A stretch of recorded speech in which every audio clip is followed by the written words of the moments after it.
يبدو أن رؤى تريد شق طريق لنفسها بعد أن ظهرت في ظل أمها، وحتى أخوها معاذ بدأ يصعد نجمة في عائلة الهند القحطاني، وكل هذا غالبا شكل حافزا لرؤى لتضع لنفسها مكان ضمن دائرة الشهرة بعيدا عن أمها وأخوها، أو بالأحرى وضع لمسة خاصة فيها.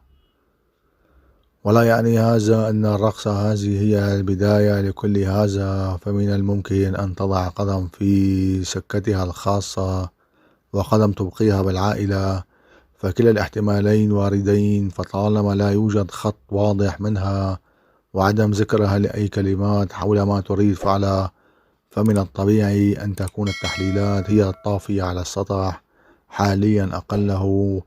وما الغاية من رقصة؟ سيظهر هذا لاحقا حتما، لأن تساؤلات موجودة.